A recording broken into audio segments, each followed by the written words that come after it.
Good morning students. ठीक है, तो आज का जो है आपका क्लास 10th का वीडियो नंबर 3 है। ये chapter number 1 chemical reactions and equations. तो केमिकल रिएक्शन एंड इक्वेशंस पे पार्ट नंबर 1 मैंने आप लोग को बता दिया है। पार्ट नंबर 1 में मैंने आप लोग को क्या पढ़ाया था? पार्ट नंबर 1 में मैंने आप लोग को पढ़ाया था कैसे केमिकल इक्वेशन लिखते हैं। ठीक है, कैरेक्टरिस्टिक क्या होती हैं किसी भी केमिकल रिएक्शन की। पार्ट नंबर 2 में मैंने आपको बताया था balancing of non unbalanced chemical equations. ठीक है, हिट एंड ट्रायल मेथड। और ये आपका पार्ट 3 है। पार्ट 3 वेरी इंपॉर्टेंट पार्ट है और इसमें मैं आप लोग को बताऊंगा types of chemical reaction. Types of chemical reaction, ये केमिकल रिएक्शन कितने तरह के होते हैं। अच्छा, जो केमिकल रिएक्शन होते हैं ये कई तरह के होते हैं, लेकिन आप लोग को बेसिकली आपके सिलेबस में यूँ कहें या क्लास 10th के सिलेबस में कुछ limited chemical types of chemical reactions के बारे में आपको पढ़ना है। अच्छा, कुछ के बारे में मैं आप लोग को पहले ही वीडियो में बता चुका हूं। याद करिए, मैंने आप लोग को बताया था एंडोथर्मिक और एक्जोथर्मिक। अगर किसी केमिकल रिएक्शन में हीट एब्जॉर्ब हो रही है तो एंडोथर्मिक, अगर किसी केमिकल रिएक्शन में हीट रिलीज हो रही है तो एक्जोथर्मिक। तो ये चीज मैंने आपको पहले ही वीडियो में बता दिया था। तो ये दो टाइप मैं यहाँ डिस्कस नहीं करूंगा। इसके अलावा 5 और टाइप के आप लोग को पढ़ने हैं, जिसमें आपका पहला आता है कॉम्बिनेशन, दूसरा आता है डिकम्पोजिशन, तीसरा आपका आता है डिस्प्लेसमेंट, चौथा होता है डबल डिस्प्लेसमेंट और पांचवा होता है आपका ऑक्सीडेशन रिडक्शन रिएक्शन। उसी को इन शॉर्ट बोलते हैं रेडॉक्स रिएक्शन। वेरी इंपॉर्टेंट है रेडॉक्स रिएक्शन। जब आप क्लास 11th में जाएंगे 10th के बाद, तो क्लास 11th में जाते ही आप देखेंगे कि आपका पूरा एक चैप्टर ही है, आपका पूरा एक चैप्टर ही है जिसका नाम क्या है? Redox reaction. ठीक है, तो यहां पर हम टाइप्स ऑफ रिएक्शंस की बात करेंगे, तो बारी बारी से बात करेंगे। सबसे पहली बात हम करेंगे कॉम्बिनेशन रिएक्शंस। Combination reactions. अच्छा, कोई बताएगा कॉम्बिनेशन रिएक्शंस? नाम पे जाइए, नाम से क्या आपको पता चल रहा है? कॉम्बिनेशन का मतलब क्या होता है? कंबाइन होना। जब दो या दो से अधिक छोटे कंपोनेंट, जब भी दो या दो से अधिक छोटे कंपोनेंट आपस में कंबाइन होकर कोई एक तीसरा कंपाउंड बना ले, कोई एक तीसरा कंपोनेंट बना ले, कोई एक तीसरा सब्सटेंस बना ले, then that chemical reaction is called क्या? Combination reactions. अच्छा, हम केमिकल रिएक्शन का टाइप पढ़ रहे हैं, फिजिकल का नहीं पढ़ रहे हैं। और केमिकल रिएक्शन और फिजिकल रिएक्शन में क्या डिफरेंस है, वीडियो नंबर 1 में बताया गया है। ठीक है, तो याद रखिएगा कॉम्बिनेशन नाम पे जाइए, जब दो या दो से अधिक स्मॉलर कंपोनेंट्स, स्मॉलर सब्सटेंस आपस में कंबाइन होकर कोई तीसरा नया सब्सटेंस प्रोड्यूस करें, then that chemical reaction is called क्या? Combination chemical reaction. इसके कुछ एग्जांपल डेफिनेशंस आप लिख लेंगे, इसके कुछ एग्जांपल्स मैं आपको दूंगा। जैसे कि लिख दिया गया H2, आपको पता होगा ये गैस होता है, प्लस I2 आपको पता होगा ये गैस होता है। जब ये दोनों कंबाइन होंगे तो बनेगा 2HI, ये भी गैस होता है। कुछ जगहों पे लिक्विड भी लिखा रहता है, दोनों सही है, क्योंकि फिजिकल स्टेट तो बदलता ही रहता है। आप थोड़ा ठंडा कर देंगे लिक्विड हो जाएगा। ठीक है, तो ये hydrogen gas when combines with iodine gas it gives hydrogen iodide. HI का मतलब क्या होता है? Hydrogen iodide. यहाँ 2 क्यों लिखा है? बैलेंस किया गया है। बैलेंसिंग आपको सेकंड वीडियो में मैंने बताया था। ठीक है, तो ये कॉम्बिनेशन रिएक्शन का एग्जांपल है। देखिए, दो लोग आपस में क्या हो रहे हैं? कंबाइन हो रहे हैं। अगर कहीं लिख दिया जाए N2 प्लस 3H2, दोनों गैस हैं, दोनों गैस हैं, लिख ले रहा हूं, तो एरो लगाकर क्या बन जाएगा? 2NH3। ये अमोनिया है। क्या है? अमोनिया है। पंजेंट स्मेल होती है अमोनिया की। तो ये यहां पर आप देख रहे हैं कि ये दोनों भी आपस में कंबाइन हो रहे हैं, तो क्या बना रहे हैं? अमोनिया। ऐसे ही वाटर का फॉर्मेशन हो गया, जैसे 2H2 plus O2 gives 2H2O। तो जहां पर भी आपको लगे कि दो या दो से अधिक कंपोनेंट आपस में कंबाइन हो, ऐसे मेथेन का फॉर्मेशन पढ़ लीजिए, जैसे C plus 2H2 gives CH4। तो ये भी क्या हो गया? कॉम्बिनेशन रिएक्शन हो गया। अच्छा, कॉम्बिनेशन रिएक्शन होने के लिए दोनों मॉलिक्यूल भी हो सकता है, दोनों मॉलिक्यूल भी हो सकता है, और एक एटम और एक मॉलिक्यूल भी हो सकता है। देखिए, एलिमेंट है कार्बन, ये मॉलिक्यूल नहीं है, ये एक एटम है और ये मॉलिक्यूल है। अच्छा, कई लोग सोच रहे हैं एटम और मॉलिक्यूल में क्या डिफरेंस है, तो कॉम्बिनेशन ऑफ 2 और more than 2 atoms leads to the formation of molecule. दो या दो से अधिक एटम जब भी कंबाइन होते हैं तो बच्चों जो बनता है उसी को क्या बोलते हैं? मॉलिक्यूल। अब कई लोग सोच रहे होंगे सर कंपाउंड क्या होता है? कंपाउंड बनने के लिए दो डिफरेंट एलिमेंट का होना जरूरी है, दो या दो से अधिक डिफरेंट एलिमेंट का होना जरूरी है। तो ये सब आप 9th में पढ़े। मैं एटम, मॉलिक्यूल, कंपाउंड, मिक्सचर इसमें नहीं घुसना चाह रहा हूं। ठीक है, तो ये आपके ये किसके एग्जांपल हो गए? बोलिए, कॉम्बिनेशन रिएक्शंस के ये क्या हो गए? एग्जांपल हो गए। बहुत ही आसान है। तो मैं शुरू के जो आपको बेसिकली समझाना है वो लास्ट वाला है, रेडॉक्स रिएक्शन। ठीक है, अब कॉम्बिनेशन रिएक्शंस के बाद आगे बढ़ते हैं। अच्छा, तो कॉम्बिनेशन रिएक्शंस के बाद अगला क्या आपका आता है? दूसरा डीकंपोजिशन रिएक्शन, डीकंपोजिशन रिएक्शन, यानी लगा दिया रिएक्शन हो गया, शॉर्टकट में दिया डीकंपोजिशन रिएक्शन। अच्छा, इसका ये कॉम्बिनेशन का जस्ट उल्टा होता है। Decomposition reaction is just inverse of combination reaction. Combination में दो या दो से अधिक कंपोनेंट कंबाइन होकर एक तीसरा नया प्रोडक्ट बना रहे थे। डीकंपोजिशन में कोई कंपाउंड डिकंपोज करके या कोई सब्सटेंस डिकंपोज करके दो या दो से अधिक छोटे चीजों में टूट जाएगा। जैसे लिख दिया गया CO2। अब CO2 को आप हीट अगर देंगे तो ये टूट जाता है किसमें, कार्बन प्लस O2। देखिए एक सब्सटेंस दो सब्सटेंस में टूट गया। सब्सटेंस वर्ड में बोल रहा हूं मैं, एटम नहीं बोल रहा हूं मैं, मॉलिक्यूल नहीं बोल रहा हूं मैं, कंपाउंड नहीं बोल रहा हूं, क्योंकि जो टूट के बन रहा है वो एटम भी हो सकता है, मॉलिक्यूल भी हो सकता है, कंपाउंड भी हो सकता है। तो आपको भी सब्सटेंस वर्ड ही बोलना है, ठीक है। अच्छा अब देखिए C+O2 ऐसे कोई लिख दो, 2H2O गिव्स, इसको आप करंट दे दीजिए, करंट मतलब इलेक्ट्रिसिटी प्रोड्यूस करा, इसमें डाल दीजिए तो ये क्या बना लेगा 2H2 प्लस O2। इसी प्रोसेस को बोलते हैं इलेक्ट्रोलिसिस भी। क्या बोलते हैं, इलेक्ट्रोलिसिस भी। तो सारे के सारे कॉम्बिनेशन रिएक्शन का इनवर्स लिख दीजिए, उल्टा रिएक्शन को उल्टा करके लिख दीजिए, that is decomposition reaction, that is decomposition reaction. तो याद रखिएगा कॉम्बिनेशन रिएक्शन में कंबाइन होकर एक चीज बनाते हैं और डीकंपोजिशन में टूट जाते हैं, ठीक है। तो ये दोनों जस्ट एक दूसरे, अगर आप किसी एक का एग्जांपल याद कर लें केवल कॉम्बिनेशन का, तो कॉम्बिनेशन का उल्टा कर देंगे वो किसका एग्जांपल हो जाएगा, डीकंपोजिशन का, ठीक है। तो इसके आगे बढ़ते हैं आप धीरे से हम लोग डिस्प्ले।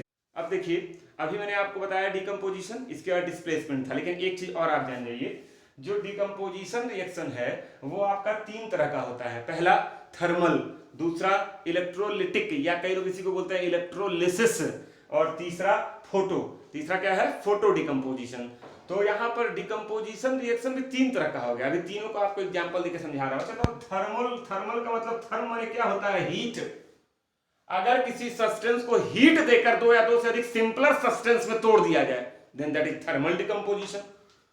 अच्छा बताइए इलेक्ट्रोलिटिक का मतलब क्या होता है, करंट, इलेक्ट्रिसिटी। अगर किसी सब्सटेंस को इलेक्ट्रिसिटी देकर दो या दो से अधिक कंपोनेंट में तोड़ दिया जाए देन दैट इज कॉल्ड क्या, इलेक्ट्रोलिटिक डिकंपोजिशन। और यहां फोटो का कहने का मतलब है, फोटो एक वर्ड से आता है जिसको बोलते हैं फोटान। क्या बोलते हैं, फोटान। आपको पता है जो सन से एनर्जी आती है वो छोटे छोटे एनर्जी पैकेट्स में आती है। मैंने इसका एक पूरा वीडियो क्लास 11th में बनाकर डाला है, फोटो वर्ड का, फोटान वर्ड का, ठीक है। तो ये क्या होता है, ये बेसिकली रिलेटेड होता है किससे, सनलाइट से। किससे, सनलाइट। कोई आपसे पूछे what is the energy of sun radiation, तो आप बोल सकते हैं H nu. Sun H nu, H एक कांस्टेंट है और न्यू का मतलब frequency, frequency of the radiation.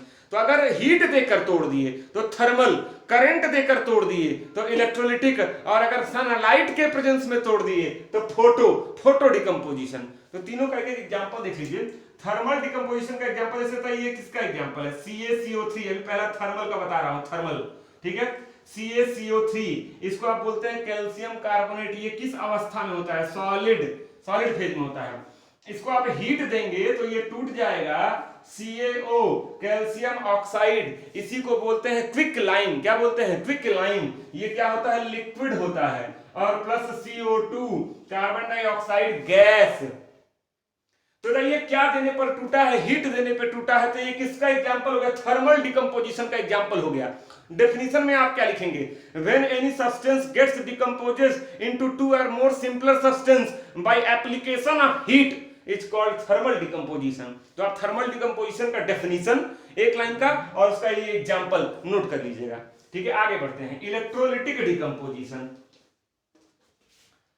Current देके तोड़ना है। अब देखिए आपको समझाता हूं। जैसे मान लीजिए कि हमारे एक बर्तन है और इसमें मैंने ले लिया है, एक बर्तन के अंदर भर दिया है हाइड्रोक्लोरिक एसिड। क्या भर दिया है, hydrochloric acid HCl। Hydrochloric acid का एक्वस सॉल्यूशन है। एक्वस वर्ड का इस्तेमाल कब करते हैं, जब उसके अंदर पानी भी मिला हो। हाइड्रोक्लोरिक एसिड का ये एक्वस सॉल्यूशन है, वाटर में इसको मिक्स कर दिए हैं। अच्छा ये तो इसके अंदर मैंने दो मेटल की प्लेट लगा दी और दोनों को बैटरी से जोड़ दिया। आप लोग बैटरी का सिंबल फिजिक्स में पढ़े होंगे। ये बैटरी का सिंबल है, छोटा वाला माइनस होता है, बड़ा वाला प्लस होता है। निगेटिव टर्मिनल से जिस प्लेट को जोड़े हैं वो निगेटिव होगा, कैथोड, और पॉजिटिव टर्मिनल से जिस प्लेट को जोड़े हैं वो पॉजिटिव होगा, एनोड। अच्छा, तो जब ये HCl आयनाइज होगा तो ये H प्लस देगा और Cl माइनस देगा, दो ठो आयन देगा, एक hydronium ion H plus ion और एक chloride ion Cl minus ion. बताओ पॉजिटिव आयन को कौन खींचेगा, निगेटिव प्लेट अपनी ओर खींचेगा, तो at cathode H plus ion को अपनी ओर खींच लेगा, तो H प्लस जाएगा कैथोड पर, उससे एक इलेक्ट्रॉन लेगा और क्या बनाएगा H। अच्छा, इसमें कई H प्लस आयन होंगे, दूसरा H प्लस जाएगा, एक इलेक्ट्रॉन लेगा और क्या बनाएगा H, और फिर ये दोनों H कंबाइन हो जाएंगे, H प्लस H कंबाइन होकर क्या बना देंगे H2 गैस। आइए एट एनोड। अच्छा, एनोड पॉजिटिव प्लेट है तो वो किसको खींचेगा, negative chloride ion Cl minus ion को खींचेगा, तो ये क्या हो गया Cl माइनस आयन जाएगा, Cl बनाएगा और एक इलेक्ट्रॉन देगा, दूसरा Cl माइनस जाएगा, Cl बनाएगा और एक इलेक्ट्रॉन देगा, और दोनों Cl आपस में कंबाइन होकर क्या बना देंगे Cl2 गैस। मतलब हमने HCl, अगर हम HCl ले लें तो HCl को करंट देकर, क्या देकर, करंट देकर हमने तोड़ दिया किसमें, H2 और Cl2 में, इसको बैलेंस कर लेंगे, यहां 2 लग जाएगा। ये भी डिकम्पोजिशन हुआ, देखिए डिकम्पोज हो रहा है H2 और Cl2 में, ये भी डिकम्पोजिशन है। अच्छा, ये डिकम्पोजिशन किसका एग्जाम्पल है, तो इलेक्ट्रोलिटिक डिकम्पोजिशन का एग्जाम्पल है। करंट देकर हमने इसको तोड़ दिया, तो हीट देकर हो गया और करंट देकर हो गया। तीसरा देखिए आपका आता है मिटाए,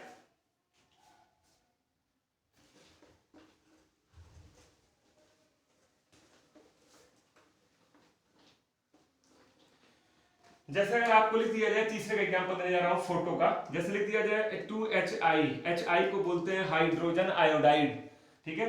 अच्छा, इसको जब आप इसके ऊपर सनलाइट पड़ेगा, सनलाइट का मतलब आपका H न्यू एनर्जी होती है ना इसकी H न्यू, तो ये टूट जाता है H2 और I2 में। इसको आप करंट देकर भी तोड़ सकते हैं, लेकिन आप यहाँ पे सनलाइट देकर तोड़ रहा हूं मैं, तो ये टूट जाता है H2 और I2 में। तो देखिए डिकम्पोजिशन हुआ और क्या देकर तोड़ा गया, सनलाइट देकर तोड़ा गया, तो ये भी किसका एग्जाम्पल हो गया, ये भी किसका एग्जाम्पल हो गया, ये भी एग्जाम्पल हो गया किसका, फोटो डिकम्पोजिशन का। तो डिकम्पोजिशन रिवर्स होता है किसका, कॉम्बिनेशन का, और ये कितने तरह का हो गया, 3, एक आपका थर्मल, दूसरा इलेक्ट्रोलिटिक और तीसरा फोटो। अब तीसरे डिस्प्लेसमेंट की ओर बढ़ते हैं। देखिए आपका आता है क्या, डिस्प्लेसमेंट रिएक्शन, लिखा हुआ है आपका डिस्प्लेसमेंट रिएक्शन। इसका डेफिनेशन देखिए ऊपर लिखा हुआ है, इसको आप लोग नोट कर लेंगे। डिस्प्लेसमेंट, नाम पे जाओ, किसी चीज को हटाकर उसकी जगह खुद बैठ जाना, डिस्प्लेसमेंट हो जाना। भाई किसी कंपनी में कोई एम्प्लॉई है जो अच्छे से काम नहीं करेगा, तो कंपनी का मालिक क्या करेगा, उसकी जगह किसी और को अपॉइंट कर लेगा और उसको बाहर भेज देगा। अच्छा, तो जिसका अपॉइंटमेंट होता है वो उससे ज्यादा बेहतर होता है ना, ऐसा तो है नहीं कि अपने यहाँ के अच्छे एम्प्लॉय को निकाल कर वो किसी बेकार एम्प्लॉय को रख लेगा। तो ये तो डिस्प्लेसमेंट का काम वही कर पाएगा जिसकी रिएक्टिविटी क्या हो, ज्यादा। तो अगर देखिए लिखा हुआ है इन विच वन एटम और ग्रुप ऑफ एटम, एक एटम हो या ग्रुप ऑफ एटम हो, of A molecule is replaced by another, दूसरे एटम या group of atom is called displacement reaction. लेकिन जो डिस्प्लेस करे उसकी रिएक्टिविटी पहले वाले से क्या होनी चाहिए, ज्यादा होनी चाहिए। कभी भी लेस रिएक्टिव एटम या ग्रुप ऑफ एटम डिस्प्लेस नहीं कर पाएगा। अच्छा, तो यहां पे लिखा हुआ है CuSO4 copper sulphate plus iron, तो देखो बन गया FeSO4। आयरन ने कॉपर को, ये एक मॉलिक्यूल था, इस मॉलिक्यूल के अंदर से एक एटम या एक एलिमेंट कॉपर को आयरन ने डिस्प्लेस कर दिया। देखिए कॉपर कंपनी के बाहर हो गया, कॉपर कंपनी के बाहर हो गया। इसका मतलब इससे आपको क्या पता चलता है कि iron is more reactive than copper, iron is more reactive than copper, ठीक है, आयरन कॉपर से ज्यादा रिएक्टिव है। इसका उल्टा अगर आप सोचे कि FeSO4 प्लस Cu, सर ये लिख सकते हैं क्या, नहीं, क्योंकि कॉपर आयरन से ज्यादा रिएक्टिव नहीं है, कॉपर आयरन को डिस्प्लेस नहीं कर पाएगा। अगर इस रिएक्शन का उल्टा लिख दिया जाए तो वो संभव नहीं है। सारे डिस्प्लेसमेंट में ऐसा ही होता है। यहां पर देखो zinc is more reactive than copper, zinc ने कॉपर को डिस्प्लेस कर दिया, लेकिन कॉपर जिंक को डिस्प्लेस नहीं कर पाएगा। यहां पर देखिए ब्रोमीन को क्लोरीन ने डिस्प्लेस कर दिया, because chlorine is more reactive than bromine, देखिए, लेकिन ब्रोमीन क्लोरीन को नहीं कर पाएगा, ठीक है। तो जिसकी रिएक्टिविटी ज्यादा होती है वो अपने से कम रिएक्टिव एलिमेंट को, कम रिएक्टिव एटम को डिस्प्लेस कर देगा। अच्छा, रिएक्टिविटी टेबल भी आप लोग के सिलेबस में ही है, chapter number 3 metal and non metal में, जहां आप रिएक्टिविटी सीरीज भी पढ़ेंगे, और जब 11th-12th में जाएंगे तो बहुत लंबी सीरीज आप पढ़ेंगे। अभी आप केवल 10, 12, 15 एलिमेंट खोज कर रिएक्टिविटी सीरीज के बेसिस पे याद कर सकते हैं। तो ये आपका डिस्प्लेसमेंट रिएक्शन का 3 एग्जाम्पल हो गया। अब एग्जाम्पल देने जा रहा हूं डबल डिस्प्लेसमेंट रिएक्शन का। अब देखिए आपका आता है डबल डिस्प्लेसमेंट रिएक्शन।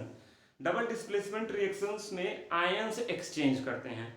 अच्छा, यहाँ पर दोनों के दोनों क्या होते हैं, कंपाउंड होते हैं। देखिए 2 कंपाउंड हैं, 1 और 2। अच्छा, इसके पहले वाले आप डिस्प्लेसमेंट में क्या देखे थे, एक कंपाउंड था तो एक एटम या एलिमेंट था। एक अगर कंपाउंड था तो एक क्या था, एलिमेंट था। यहाँ डबल डिस्प्लेसमेंट में आप अधिकतर रिएक्शन में देखेंगे दोनों के दोनों क्या होंगे, कंपाउंड, और दोनों के जो आयंस होंगे वो एक दूसरे को एक्सचेंज कर लेंगे। जैसे NaCl में Na पे क्या होता है +1 और AgNO3 में Ag पे क्या होता है प्लस, दोनों पॉजिटिव। Na यहाँ आ गया, Ag यहाँ चला गया, तो Ag यहाँ जाएगा AgCl, और Na यहाँ आ गया NaNO3 सोडियम नाइट्रेट।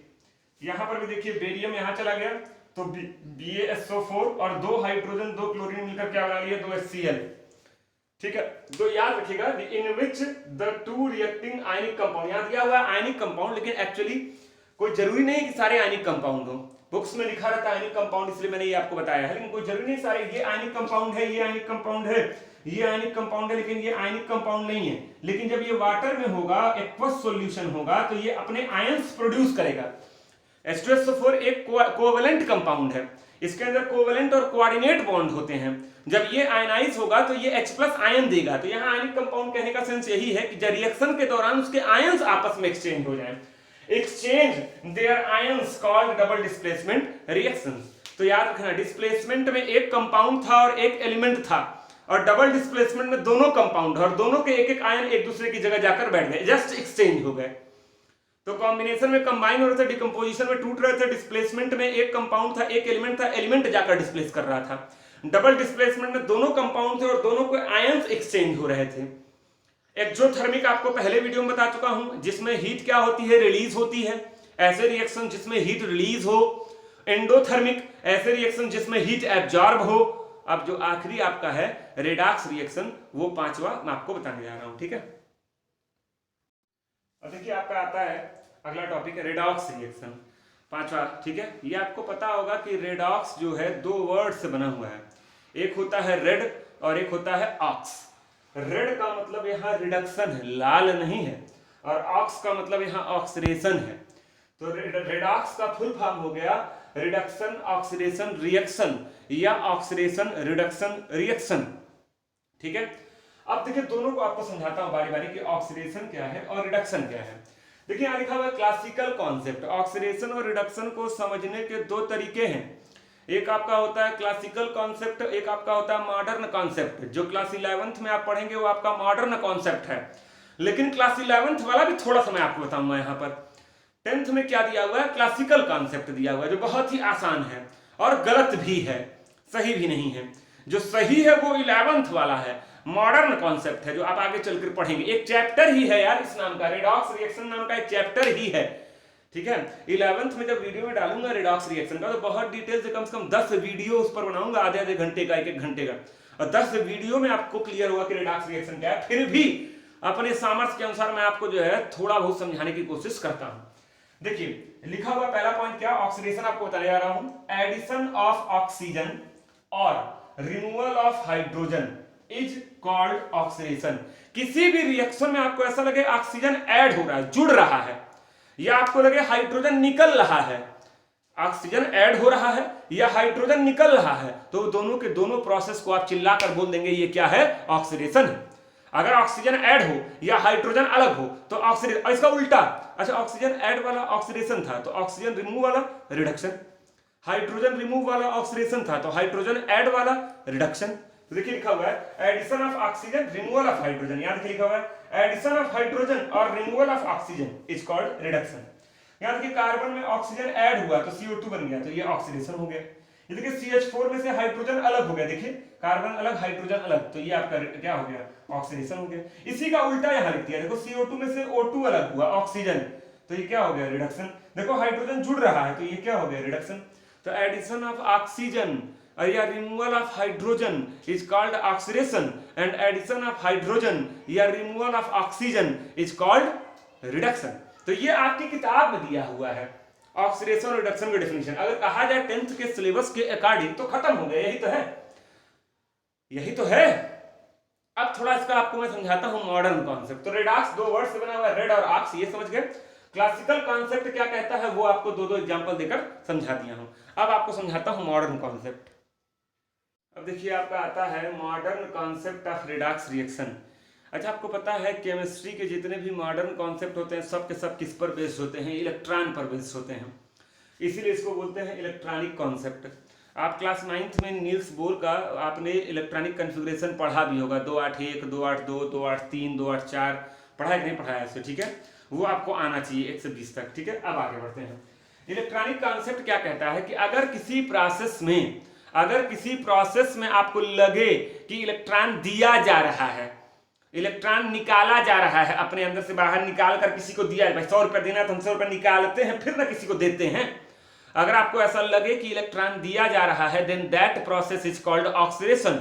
और जब आपको लगे कि इलेक्ट्रॉन लिया जा रहा है, लेकर अपने जेब में रखा जा रहा है, then that process is called reduction. अच्छा ये बताइए, लेन देन वाला जो कार्यक्रम है, ये कार्यक्रम क्या सेपरेटली हो सकता है? नहीं, ये साइमल्टेनियस प्रोसेस है। भैया हम किसी को 20 रुपया देंगे, इसका मतलब कोई हमसे 20 रुपया लिया है। हम अगर आपको 20 रुपया दे रहे हैं तो आप हमसे 20 रुपया लिए भी तो हैं, ये थोड़ी ना कि हम दे दिए और कोई लिया ही नहीं। तो याद रहे, जब कोई इलेक्ट्रॉन देता है दैट इज ऑक्सीडेशन, जब कोई इलेक्ट्रॉन लेता है दैट इज रिडक्शन। और ये कॉन्सेप्ट इस बात को वेरीफाई करता है कि oxidation and reduction both are simultaneous process. It is impossible, यह असंभव है कि केवल ऑक्सीडेशन हो, यह भी असंभव है कि केवल रिडक्शन हो। किस इलेक्ट्रॉनिक कॉन्सेप्ट के अनुसार एक रिएक्शन के अंदर दोनों होते हैं, ऑक्सीडेशन भी और रिडक्शन भी। एक एटम या एलिमेंट, एक एटम या स्पीसीज इलेक्ट्रॉन देता है और दूसरा ग्रुप ये एटम या स्पीसीज इलेक्ट्रॉन लेता है। और जहां पर ये दोनों प्रोसेस एक साथ परफॉर्म होते हैं that is called redox reaction. जहां पर ये दोनों प्रोसेस एक साथ परफॉर्म होते हैं। आप खुद सोचिए, अगर रेडॉक्स दो वर्ड से बना है, रिडक्शन और ऑक्सीडेशन, तो क्यों नहीं हम लोग अलग अलग पढ़ लिए होते? रिडक्शन अलग पढ़ लिए होते, ऑक्सीडेशन अलग पढ़ लिए होते। काहे एक वर्ड बनाया गया रिडॉक्स? इसका मतलब दोनों का कोरिलेशन है कहीं ना कहीं। तो याद रहे, अगर इलेक्ट्रॉन दे रहा है तो ऑक्सीडेशन, ले रहा है तो रिडक्शन। एग्जांपल समझाऊंगा मैं, सीधे एग्जांपल आपको दे रहा हूं। ऑक्सीडेशन मतलब इलेक्ट्रॉन दे रहा है, इसको आप लिख लेंगे, मैं हिंदी में लिख रहा हूं, इलेक्ट्रॉन दे रहा है। The process in which electron is given by one element or group of atom to another element or group of atom is called oxidation। आती है इंग्लिश, लेकिन बता रहा हूं इलेक्ट्रॉन दे रहा है, ठीक है। ऑक्सीडेशन तो इलेक्ट्रॉन देना। अच्छा अब देखिए, जैसे मान लीजिए लिख दिया गया सोडियम, आपको पता होगा सोडियम का इलेक्ट्रॉनिक कन्फिग्रेशन क्या होता है? 281। अच्छा, तो अपना ऑक्टेट पूरा करने के लिए 1 इलेक्ट्रॉन देगा या 7 इलेक्ट्रॉन लेगा? 1 इलेक्ट्रॉन देगा। आप स्ट्रक्चर के बारे में पढ़ेंगे मेटल एंड नॉन मेटल में भी खूब डिटेल से। तो बताओ, सोडियम जब 1 इलेक्ट्रॉन देगा तो इसके ऊपर क्या आएगा? एक तो प्लस चार्ज आएगा। ऐसे 1 इलेक्ट्रॉन ऐसे लिख देते हैं, ई पर माइनस का मतलब इलेक्ट्रॉन, तो ऐसे लिख देते हैं। तो बताइए इस प्रोसेस, अब देखो Na+ का क्या हो गया? 2,8, और सोडियम का क्या था? 2,8,1। देखिए इसका ऑक्टेट पूरा हो गया, ये स्टेबल हो गया। हालांकि इसके ऊपर पॉजिटिव चार्ज अभी स्टेबल नहीं हुआ है, उस पॉजिटिव चार्ज को न्यूट्रलाइज करेगा वो कैसे भी, ठीक है। तो बताइए ये किसका एग्जांपल हो गया? ऑक्सीडेशन। अब कहीं लिख दिया जाए रिडक्शन, कहीं लिख दिया जाए ऐसे रिडक्शन मतलब इलेक्ट्रॉन लेना।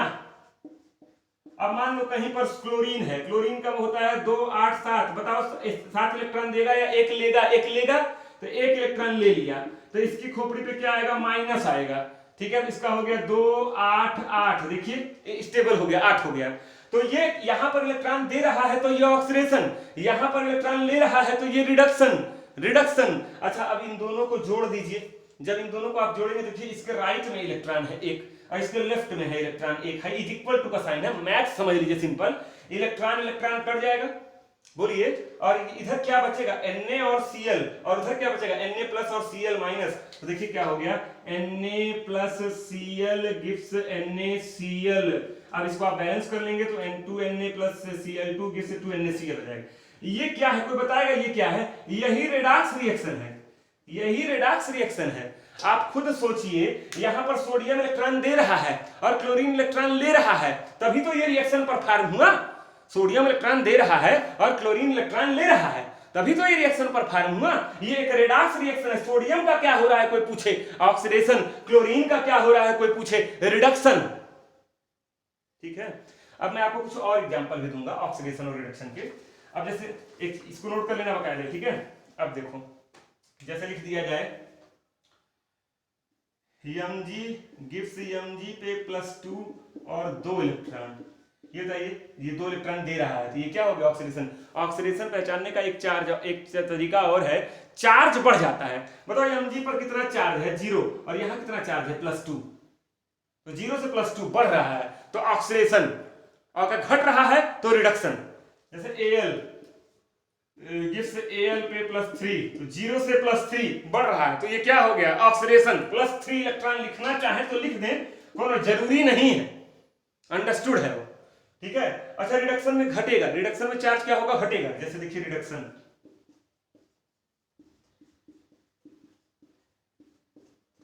जैसे Cl गिव्स Cl माइनस, 0 से -1 घट गया। सल्फर गिव्स सल्फर पे -2, ये सल्फर है, 0 से -2 घट गया। चार्ज घट रहा है तो रिडक्शन, चार्ज बढ़ रहा है तो ऑक्सीडेशन। चार्ज घट रहा है तो रिडक्शन, चार्ज बढ़ रहा है तो ऑक्सीडेशन। और जहां पर ये दोनों एक साथ हो रहे हो, जैसे अभी NaCl वाला एग्जांपल दिया, then that reaction is called redox reaction. अभी मैं कुछ आपको रेडॉक्स रिएक्शन के कुछ और एग्जांपल दे रहा हूं। अब देखिए लिखा हुआ है। आप कई लोग कहेंगे सर कोई आपसे पूछे ये किसका एग्जांपल है। आपको पता है यहाँ पर हाइड्रोजन पे चार्ज कितना है, 0, और यहाँ आयोडीन पे कितना है, 0। अच्छा, यहाँ हाइड्रोजन आयोडाइड पे भी चार्ज कितना है, 0। लेकिन इन दोनों में से एक इलेक्ट्रॉन दे रहा होगा और एक इलेक्ट्रॉन ले रहा होगा। तो मैं आपको बता दूं, यहाँ HI पे चार्ज 0 है, लेकिन H पर चार्ज है +1 और आयोडीन पे चार्ज है -1। ये बताइए हाइड्रोजन 0 से कहां जा रहा है, +1। बताइए 0 से +1 जा रहा है, ये क्या हुआ, ऑक्सीडेशन बढ़ रहा है। 0 से +1 चार्ज बढ़े तो ऑक्सीडेशन, चार्ज घटे तो रिडक्शन। और ये देखिए आयोडीन 0 से -1 क्या हो रहा है, घट रहा है, तो ये क्या हो गया, रिडक्शन। ये क्या हो गया, रिडक्शन, ऑक्सीडेशन, रिडक्शन। और ये ओवरऑल क्या है, एक रेडॉक्स रिएक्शन।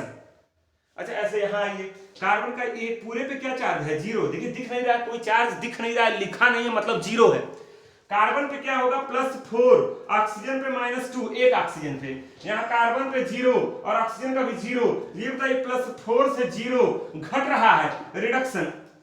ये बताइए -2 से 0 बढ़ रहा है, ऑक्सीडेशन। ये भी एक क्या है, रेडॉक्स रिएक्शन। अभी क्लासिकल कॉन्सेप्ट में आप पढ़े थे कि ये क्या है, रिडक्शन है। देखिए ऑक्सीजन रिमूव हो रहा है, देन दैट इज रिडक्शन। लेकिन मॉडर्न कॉन्सेप्ट क्या कह रहा है कि ये एक ऐसा रिएक्शन है जिसमें कार्बन का क्या हो रहा है, रिडक्शन, और ऑक्सीजन का क्या हो रहा है, ऑक्सीडेशन, और ये ओवरऑल एक क्या है, रेडॉक्स रिएक्शन। अब आप लोग के दिमाग में सबसे बड़ी शक और शंका उत्पन्न हो रही होगी कि भैया कैसे आप डायरेक्ट लिख दे रहे हैं कार्बन का +4 और ऑक्सीजन का -2, ये हम लोग कैसे जानेंगे। बताऊंगा, वीडियो लंबा हो रहा है, आधे घंटे का हो गया, 20 मिनट और लगेगा, बताऊंगा आज ही के वीडियो में, ठीक है। अच्छा, एक चीज और ध्यान रखिएगा कि क्या कहते हैं, जिसका ऑक्सीडेशन होता है, देखिए 0 से +1 इसका ऑक्सीडेशन हो रहा है, तो इसको उल्टा बोलिए, ऑक्सीडेशन हो रहा है तो रिड्यूसिंग एजेंट,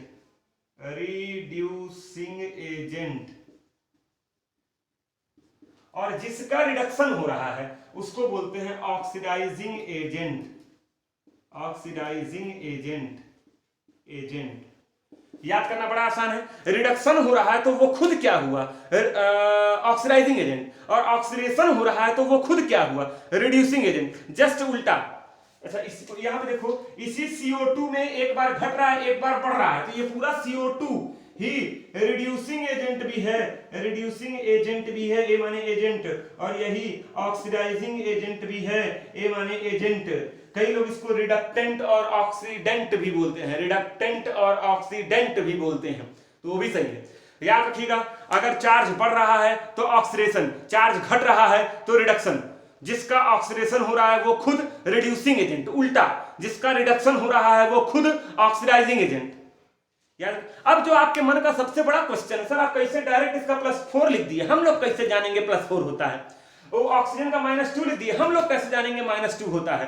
तो कुछ अच्छा एक चीज उसके पहले आपको और बता दें, एक चीज होता है ऑक्सीडेशन नंबर, जो ये चार्ज मैं लिख रहा हूं इस पे चार्ज 0 है, कोई पूछे इसका ऑक्सीडेशन नंबर क्या हुआ 0, कोई पूछे इस कार्बन का ऑक्सीडेशन नंबर क्या हुआ +4, कोई पूछे पूरे CO2 का क्या हुआ 0। ठीक है, तो ऑक्सीडेशन नंबर कैसे निकालते हैं, तो ये कैसे निकालते हैं तो मैं एक बार पूरा मिटाकर पूरा रूल लिख दे रहा हूं और उसी रूल को आपको फॉलो करना। मेरे पास दो तरीके हैं, एक मैं आपको 10th लेवल पे समझा सकता हूं और एक मैं आपको 11th लेवल पर। 11th में एक चैप्टर है केमिकल बॉन्डिंग, जिसमें मैं आपको सिखाऊंगा सारे के सारे स्ट्रक्चर बनाना। जब आपको स्ट्रक्चर बनाना आ जाएगा ना तो आपके लिए 5 मिनट भी नहीं लगेगा। किसी भी कंपाउंड के अंदर किसी भी एलिमेंट का ऑक्सीडेशन नंबर आप ओरली बताएंगे, लेकिन आपको क्या आना चाहिए स्ट्रक्चर। लेकिन अभी आप क्लास 10th में हैं, आपको स्ट्रक्चर नहीं आता है। जब मैं क्लास 11th का केमिकल बॉन्डिंग का वीडियो बनाऊंगा तो उसमें आप स्ट्रक्चर बनाना सीख लीजिएगा, तब आप रेडॉक्स रिएक्शन के क्वेश्चंस को बड़ा आराम से कर लेंगे। अभी मैं आपको दूसरा तरीका बता रहा हूं, फार्मूला मेथड। ठीक है, देखिए आपके सामने जो है रूल लिखा हुआ है, ठीक है। अभी एक बार और रूल लिखना पड़ेगा 3 ठो। मैं फिर से बोल रहा हूं, जो बच्चे क्लास 10th में हैं, जो केवल बोर्ड के पॉइंट ऑफ व्यू से चल रहे हैं, वो मेरा ये वाला सेक्शन स्किप कर सकते हैं। वो आधे घंटे का वीडियो देखें, उसके बाद का 10-15 मिनट का वीडियो ना देखें। लेकिन जिनको लगता है कि हमको कंपटीशन की भी तैयारी करनी है, बहुत अच्छे से सीखना है, मॉडर्न कॉन्सेप्ट भी, मॉडर्न कॉन्सेप्ट भी पढ़ें। इस वीडियो में सब कुछ बोर्ड के हिसाब से पढ़ाया हूँ, केवल एक एक्स्ट्रा टॉपिक ही बता रहा हूँ, modern concept of oxidation and reduction. देखिए रूल लिखा हुआ है, rules for finding oxidation number. मैं कैसे डायरेक्ट लिख दे रहा था +4 -2, वही आपको बताने जा रहा हूं। Rule number 1, the oxidation number of any neutral species is always 0। The oxidation number of any neutral species is always 0। अगर किसी स्पीसीज में सब आते हैं, एलिमेंट भी, एटम भी, मॉलिक्यूल भी, कंपाउंड भी, अगर वो न्यूट्रल है, उसके ऊपर कोई चार्ज नहीं है, तो उसका ऑक्सीडेशन नंबर क्या होगा 0। जैसे कि CO2 पे कितना चार्ज है, पूरे की बात कर रहा है, पूरे की। कार्बन या O की अलग अलग बात नहीं कर रहा, पूरे की कर रहा है, तो पूरे पे चार्ज 0 है तो 0, O2 पे 0 है तो 0, C है 0 है, Na है 0। कहीं Na का सर Na प्लस होता है, मैंने लिखा नहीं ना है प्लस, Na लिखा है ना, इसके ऊपर प्लस लिखा नहीं ना है, तो इसका भी क्या होगा 0। NaCl पूरे का क्या होगा 0, Na का भी 0, कोई चार्ज नहीं होगा। Rule number 2, the oxidation number of hydrogen, H माने hydrogen, is +1 in any compound but not always। Hydrogen का ऑक्सीडेशन नंबर किसी कंपाउंड के अंदर +1 होता है, कंपाउंड के अंदर +1 होता है। अगर हाइड्रोजन ऐसे अकेले लिखा हुआ है H, तो इसका क्या होगा 0, रूल नंबर 1 से 0 हो जाएगा। लेकिन अगर किसी कंपाउंड के अंदर है तो उसका ऑक्सीडेशन नंबर क्या होगा +1, एक हाइड्रोजन का +1 होगा। जैसे मैंने लिखा HCl, तो इस पूरे का क्या होगा 0, पूरे का 0। लेकिन H का क्या होगा +1, H2O, इस पूरे का क्या होगा 0, पहले रूल के हिसाब से। लेकिन एक हाइड्रोजन का क्या होगा +1, तो बताओ दो हाइड्रोजन का क्या होगा +2। तो लिखते एक का है, मन में सोच लेंगे कि 2 का +2 होगा, लेकिन एक का +1 होगा। अगला देखिए, the oxidation number of oxygen is -2 in any compound but not always. कई लोग सोच रहे हैं क्या लिखे हैं, बट नॉट ऑलवेज, कभी कभी फेल हो जाता है। कई लोग सोच रहे हैं केमिस्ट्री में तो रूल फेल हो जाता है रह के। जो मैंने अभी आपको बताया एक और मेथड है स्ट्रक्चर मेथड, वो कभी फेल नहीं होता है, लेकिन वो अभी आपको समझने में थोड़ी दिक्कत होगी, उसका वीडियो मैं बनाऊंगा, लेकिन फॉर 11th वो आपको पढ़ना होगा, तो वहां से उठा के पढ़ लीजिएगा, ठीक है। तो ऑक्सीजन का -2, जैसे H2O पूरे का क्या होगा 0, लेकिन O का ऑक्सीडेशन नंबर क्या होगा -2। यहाँ पे Na2O पूरे का क्या होगा 0, लेकिन O का -2। ऐसे ही the oxidation number of chlorine, bromine and iodine is -1 in any compound but not always. पहले को छोड़ के सब में लिख रहा हूं बट नॉट ऑलवेज। HCl है, पूरे का क्या होगा 0, लेकिन Cl का क्या होगा -1। अच्छा, तो H का क्या बताए थे +1, तो +1 और -1 मिलकर क्या हो जाएगा 0, तो पूरे का 0 आ गया ना, कुछ समझ में आ रहा होगा। HI आयोडीन का क्या होगा -1 इस रूल के हिसाब से, और H का इस रूल के हिसाब से क्या था +1, और +1 और -1 जोड़ोगे तो क्या होगा, +1 और -1 जोड़ दोगे तो क्या आ जाएगा 0, पूरे का क्या होगा 0 इस रूल के हिसाब से। अभी कुछ रूल और है, 3-4 रूल और है, वो भी बता दे रहा हूं, ठीक है। तो आप ये रूल पूरा ले लीजिए, स्क्रीनशॉट नोट कर लीजिए, वीडियो को पॉज करके इसको कॉपी में नोट कर लीजिए, जरूर से कर लीजिए, ठीक है।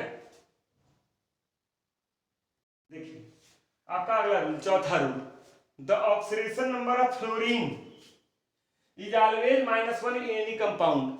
फ्लोरीन का ऑक्सीडेशन नंबर हमेशा -1 होता है किसी कंपाउंड के अंदर। अच्छा, कई बच्चे सोच रहे होंगे सर ये सब रटना ही है क्या? अभी ये रटना नहीं है यार, ये ट्रिक है। ये तो फ्लोरीन का क्या होता है 9 का मतलब क्या होता है 2,7, तो आउटर में उसमें कितने हैं 7, तो बताओ एक लेगा या 7 देगा? एक लेगा तो उसका ऑक्सीडेशन नंबर क्या हो गया -1। अच्छा, फ्लोरीन का हमेशा -1 होता है, क्यों? क्योंकि फ्लोरीन मोस्ट इलेक्ट्रोनेगेटिव एलिमेंट है, उससे बड़ा इलेक्ट्रोनेगेटिव एलिमेंट होता ही नहीं है जो उससे इलेक्ट्रॉन ले सके।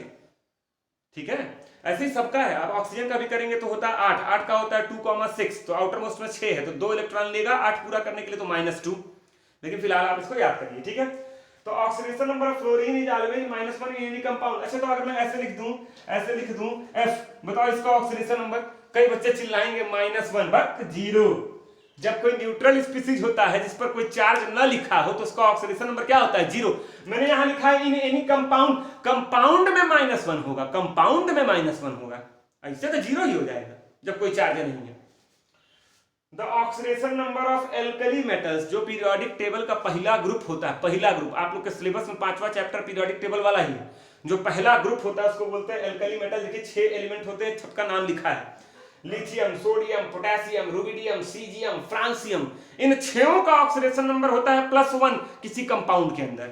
जो आपके पीरियोडिक टेबल का दूसरा ग्रुप होता है एल्कलाइन अर्थ मेटल, देखिए 6 का नाम लिखा हुआ है, beryllium, magnesium, calcium, strontium, barium, radium. इनका ऑक्सीडेशन नंबर हमेशा क्या होता है +2 होता है इन एनी कंपाउंड। बस इतना ही रूल आपको याद रखना है, और इस रूल का इस्तेमाल करके आप किसी का भी ऑक्सीडेशन नंबर निकाल सकते हैं। देखिए कैसे,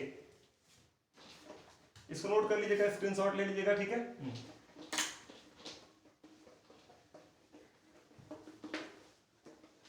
लास्ट वाला सेक्शन जो है ये पढ़ा रहा हूं, थोड़ा सा टफ लगता है बच्चों को, लेकिन कोई बड़ी बात नहीं, इतना रूल अगर आप याद कर लेंगे तो बड़े आराम से कर लेंगे। जैसे मैंने लिख दिया H2SO4, ठीक है। तुम लोग बताओ कि H2SO4 का ऑक्सीडेशन नंबर क्या होगा पूरे का। रूल नंबर 1 लगाओ, बताओ पूरे पे कितना चार्ज है 0 है ना, तो बताओ इस पूरे का ऑक्सीडेशन नंबर क्या होगा 0। अच्छा, अगर कोई तुमसे पूछे कि सल्फर का ऑक्सीडेशन नंबर बताओ, किसका? सल्फर का, तो जिसका ऑक्सीडेशन नंबर पूछे उसको क्या मान लो X। मैथ आता है ना, मैथ। अच्छा, हाइड्रोजन का ऑक्सीडेशन नंबर क्या होता है +1 ना, रूल 1 पढ़े हो +1, तो बताओ 2 हाइड्रोजन का क्या होगा +2 + X, सल्फर एक ही था। ऑक्सीजन कितना है 4, और बताओ एक ऑक्सीजन का ऑक्सीडेशन नंबर क्या होता है -2 ना, तो 4 का क्या हो जाएगा 4 × -2 यानी -8 और बराबर 0। बताओ X बराबर क्या आ गया +6। तो सल्फर का ऑक्सीडेशन नंबर इसके ऊपर आप ऐसे लिख सकते हैं +6। और एक एग्जांपल देख लीजिए, कहीं लिखा हो H3PO4 फास्फोरिक एसिड। कोई पूछे फास्फोरस का बताओ, कई बच्चे रोने लगते हैं, फास्फोरस का तो रूल आप लिखवाए ही नहीं है सर। अरे जिसका पूछे उसको X मान लो X। बताओ 3 हाइड्रोजन का क्या होगा, एक का +1 होता है तो 3 का +3 + X। एक का -2 होता है तो 4 का -8 और बराबर 0, क्योंकि इस पूरे पे कोई चार्ज नहीं है, बराबर 0। तो X बराबर +5। बड़ा अच्छा लग रहा होगा, है? बहुत अच्छा लग रहा होगा आपको कि भाई देखिए इतनी आसानी से हो जाएगा। अच्छा, मान लो कहीं लिखा है ऐसे, कई जगहों पे आप देखते होंगे NH4+। मैंने कहा था अगर कोई चार्ज ना हो तब बराबर 0, यहां इसके ऊपर चार्ज है +1 तो बराबर 0 नहीं करेंगे, बराबर +1 कर देंगे, बराबर +1। नाइट्रोजन का पूछ रहा है, इसको X मान लेंगे। एक हाइड्रोजन का +1 होता है तो 4 हाइड्रोजन का +4 होगा, तो +4 और बराबर +1, तो X बराबर -3। ऐसे निकाल लेंगे आप बड़े आराम से। लेकिन इसके एक्सेप्शन भी हैं, जैसे कहीं पर लिखा जाए NaH, ये बताओ H का भी +1 होता है, पढ़े हो ना, और सोडियम का भी +1 होता है, पढ़े हो ना। लेकिन एक चीज पढ़े थे, हाइड्रोजन का हमेशा +1 नहीं होता है, लेकिन सोडियम का आप पढ़े थे हमेशा +1 होता है। तो बताओ इस पूरे का क्या होगा 0, और सोडियम का +1, इसका भी +1 होता है लेकिन हमेशा नहीं, इससे बड़ा, इससे ये हमेशा वाला है, ये हमेशा नहीं वाला है, तो कौन सा लोगे जो हमेशा वाला है। तो बात है H का क्या होगा। अब बताओ +1 में क्या जोड़े कि 0 हो जाए, 0 करना है तो -1 बराबर 0, तो H का क्या हो गया -1 हो गया। इसीलिए लिखवाए हैं, हमेशा नहीं, ठीक है। जहां पे लिखवाए हैं बट नॉट ऑलवेज, वो बदलते हैं अगर उनके सामने कोई हमेशा वाला आ जाए। जहां लिखवा एक जगह लिखवाए हैं ऑलवेज, एक जगह लिखवाए हैं बट नॉट ऑलवेज, तो बट नॉट ऑलवेज के साथ अगर कोई ऑलवेज वाला आ जाएगा तो वहां अलर्ट हो जाएगा, वहां आपका थोड़ा सिस्टम बदल सकता है। इसके अलावा और भी एक्सेप्शन है, 10th लेवल पे इतना बहुत है। 11th वाला वीडियो पढ़िएगा, इसी पे खाली 5-10 वीडियो बनाऊंगा रिडॉक्स रिएक्शन पे, खाली यही समझाने के लिए 5 वीडियो रहेगा। हर एक दिन खाली हाइड्रोजन उठाऊंगा और आधा घंटा केवल हाइड्रोजन के बारे में बताऊंगा। ठीक है, अब आते हैं अपने 10th वाले वापस वाले टॉपिक पे, हल्का सा ये बता के चल गए। ठीक है, चलिए अब देखिए, जैसे कहीं लिख दिया गया है, ऐसे लिख दिया गया है। ठीक है, CO2 gives C+O2, सही है। चलो बताओ इस पूरे पे चार्ज कितना होगा, पूरे पे आप लोग बताओ, रूल लगा के बताओ, 0। ठीक है, कार्बन का क्या मान लो, X। बताओ ऑक्सीजन का क्या होता है, -2 ना, तो 2 ऑक्सीजन का क्या होगा, -4 बराबर 0, तो x बराबर +4। ठीक है, x बराबर +4, यहां लिख दिया +4, और एक ऑक्सीजन का रूल से याद किए थे -2। अच्छा, लिखते 1 का है, कई बच्चे सोचते हैं सर 2 का लिख दें क्या, -4, लिखते 1 एटम का है। ठीक है, ये तो यहाँ कार्बन पे कितना चार्ज है, 0, यहाँ ऑक्सीजन पे कितना चार्ज है, 0, फिर 2 है, मान ले 2 ठो है, तो ये तो टोटल पे तो 0 होगा। अच्छा, O का x मान लो, तो 2 ऑक्सीजन का 2x बराबर 0, तो x बराबर 0, तो 0 ही आएगा। अगर x मान के निकालोगे तो भी 0 आएगा। ठीक है, तो 0, तो +4 से 0 घट रहा है, रिडक्शन। ये तो -2 से 0 बढ़ रहा है, ऑक्सीडेशन। और ये ओवरऑल क्या है, रेडॉक्स रिएक्शन। और आपके 10th में कहा गया है ये रेडॉक्स नहीं है, रिडक्शन कर, ऑक्सीजन रिमूव हो रहा है तो रिडक्शन है, लेकिन हकीकत में ये रेडॉक्स रिएक्शन। ठीक है, ऐसे कोई भी रिएक्शन लिख दिया जाए। एक और एग्जांपल दूंगा,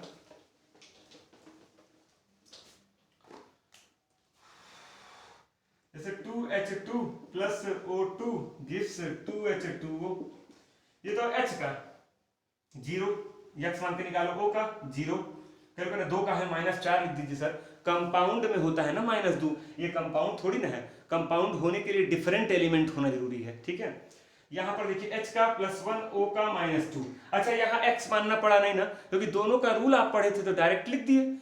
x वहां मानेंगे ना जिसका रूल आप नहीं पढ़े हैं, वहीं पर ना x मानेंगे। तो ये आपका क्या हो गया, टाइप्स ऑफ 5 रिएक्शन मैंने आपको बता दिए। पहला कॉम्बिनेशन, दूसरा डिकम्पोजिशन, तीसरा डिस्प्लेसमेंट, चौथा डबल डिस्प्लेसमेंट, 5वां रिडॉक्स रिएक्शन। उसमें 2 कॉन्सेप्ट बताया, क्लासिकल और मॉडर्न। 10th लेवल पे आपको अच्छे से क्या समझना है, केवल क्लासिकल। अगर उसके साथ ये मॉडर्न भी आप समझ रहे हैं तो that is bonus for you, लेकिन बोर्ड पॉइंट ऑफ व्यू से केवल आपको क्या समझना है, क्लासिकल। तो ये चैप्टर हो गया। 1 मिनट में और पॉज करूंगा। ठीक है, तो अब आप लोग का अगला जो टॉपिक बचा है, वो छोटा सा टॉपिक बचा है, लेकिन उसको मैं अभी ऐड नहीं करूंगा, उसको भी डिटेल से अगले वीडियो में। जो आपका अगला वीडियो होगा वो चैप्टर नंबर 1 का आखिरी वीडियो होगा, जिसमें आप लोगों को मैं बताऊंगा रैंसिडिटी के बारे में, कोरोजन के बारे में, रस्टिंग के बारे में, और मे भी कुछ पॉसिबल होगा तो कुछ एक्सरसाइज क्वेश्चंस भी मैं यहाँ पर डिस्कस करूँगा। ठीक है, और इसी के साथ क्लास 10th का चैप्टर नंबर 1 लगभग खत्म है। रैंसिडिटी, कोरोजन, रस्टिंग ये आप अपने मन से ही पढ़ सकते हैं। यार, रस्टिंग लोहे में जंग का लगना, किसी अदर मेटल में होगा तो कोरोजन, लोहे में होगा तो रस्टिंग, एटमॉस्फेयर से रिएक्शन कर लेते हैं, फूड में हो गया तो रैंसिडिटी। तो सिंपल है, कैसे रस्टिंग रहेगी और कोरोजन को रोकेंगे, बाई ऑयलिंग, बाई पेंटिंग। नहीं, घर में लोहे की दीवार, लोहे का दरवाजा होता है, खिड़की होती है, लोग पेंट मारते रहते हैं हर साल। कूलर होता है, कूलर को पेंट कराते रहते हैं। तो ये सारी चीजें हैं, बड़ा आसान सी चीज है, उसको आप लोग एक बार देखेंगे तो हो जाएगा। ठीक है, लेकिन चलिए कहिएगा तो 5-10 मिनट का वो भी एक वीडियो बनाकर आप लोग को समझा दूंगा। ठीक है, मुझसे बहुत से बच्चे रेडॉक्स रिएक्शन के बारे में पूछ रहे थे बार बार, इसीलिए मैं जो है ये टॉपिक लेके आया हूँ, ऑक्सीडेशन नंबर और रेडॉक्स रिएक्शन। एक बच्चे ने मुझसे पूछा था ऑक्सीडेशन नंबर और ऑक्सीडेशन स्टेट में क्या डिफरेंस है। एक ऑक्सीडेशन नंबर और ऑक्सीडेशन स्टेट दोनों में थोड़ा बहुत माइनस डिफरेंस है। ऑक्सीडेशन नंबर हमेशा इंटीजर में होगा और ऑक्सीडेशन स्टेट एवरेज होता है। अगर कहीं पर 4 एटम है तो चारों का जो एवरेज आएगा वो ऑक्सीडेशन स्टेट होगा, और चारों का जो अलग अलग होगा वो ऑक्सीडेशन नंबर होगा। इसको भी खूब डिटेल से मैं 11th क्लास वाली वीडियो में ही बताऊंगा। ठीक है, तो इसको नोट कर लीजिएगा। Thank you.